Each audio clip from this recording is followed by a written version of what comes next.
ദൈവ തിരുനാമത്തിന് മഹത്വമുണ്ടായിരിക്കട്ടെ. സന്തോഷത്തിൻ്റെയും സമാധാനത്തിൻ്റെയും വിത്തുകൾ പാകി പുതിയ പ്രതീക്ഷകളിലേക്കുള്ള പ്രത്യാശയുടെ വാതി തുറന്ന് ഭൂമിയെ സ്വർഗമാക്കാൻ വീണ്ടും ഒരു ക്രിസ്തുമസ് വരവായി. 2000 വർഷങ്ങൾക്ക് മുൻപ് ബേത്ലഹേമിലെ ഒരു കാലിത്തൊഴുത്തിൽ ജോസഫിൻ്റെയും മേരിയുടെയും മകനായി ഉണ്ണിയേശു പിറന്ന പുണ്യദിനം. ക്രിസ്തുവിൻ്റെ കുർബാന എന്നർത്ഥം വരുന്ന ക്രിസ്റ്റസ് മാസെ എന്നീ 2 പദങ്ങളിൽ നിന്നാണ് ക്രിസ്തുമസ് ഉണ്ടായിട്ടുള്ളത്. ക്രിസ്തുമസ് എന്ന് പറയുമ്പോൾ തന്നെ നമ്മുടെ മനസ്സിൽ ഓടിയെത്തുന്നത് വെളുത്ത താടിയും ചുവന്ന തൊപ്പിയുമായി വരുന്ന സാന്റാക്ലോസും പുൽക്കൂടുകളും ക്രിസ്മസ് ട്രീയും കേക്കും നക്ഷത്രങ്ങളും ഒക്കെയാണ്.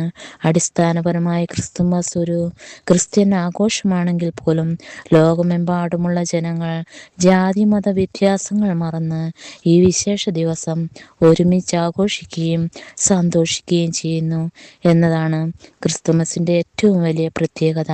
ഈ ക്രിസ്തുമസ് ദിനത്തിൽ നമുക്കൊരു തീരുമാനമെടുക്കാം. മറ്റുള്ളവർക്ക് നന്മയിലേക്കുള്ള വഴികാട്ടിയാകുന്ന ഒരു നക്ഷത്രമായി മാറുമെന്ന്. അഴിമതിയും അക്രമവും തീവ്രവാദവും അസഹിഷ്ണുതയും സ്ത്രീ പീഡനങ്ങളും അധാർമികതകളും മനുഷ്യത്വരഹിതമായ പ്രവൃത്തികളുമൊക്കെ വർദ്ധിച്ചു വരുമ്പോൾ നന്മയുടെ പ്രകാശം പരത്താൻ ചില മനുഷ്യരെങ്കിലും അവശേഷിക്കേണ്ടതുണ്ട്. ക്രിസ്തുമസ് നമ്മളെ പഠിപ്പിക്കുന്ന ഒരു വലിയ പാഠമുണ്ട്. എളിമയുള്ളവരായിരിക്കുക.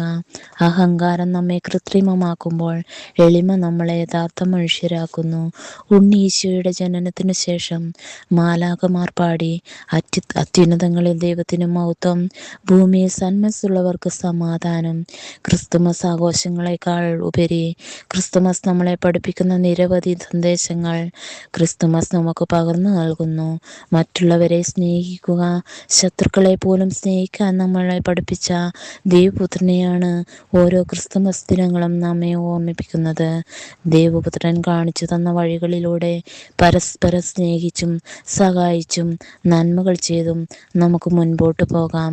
അങ്ങനെ ഡിസംബർ 25 മാത്രമല്ല, ഓരോ ദിവസവും നമുക്ക് ക്രിസ്തുമസ് ആക്കി മാറ്റാം. സ്നേഹത്തിൻ്റെയും സമാധാനത്തിൻ്റെയും സന്ദേശങ്ങൾ ഉൾക്കൊണ്ടുകൊണ്ട് ഇനിയുള്ള കാലം ജീവിക്കാൻ ഈ ക്രിസ്തുമസ് പ്രേരകമാകട്ടെ എന്ന് ആശംസിച്ചുകൊണ്ട് എല്ലാവർക്കും എൻ്റെ ഹൃദയം നിറഞ്ഞ ക്രിസ്തുമസ് ആശംസകൾ നേരുന്നു.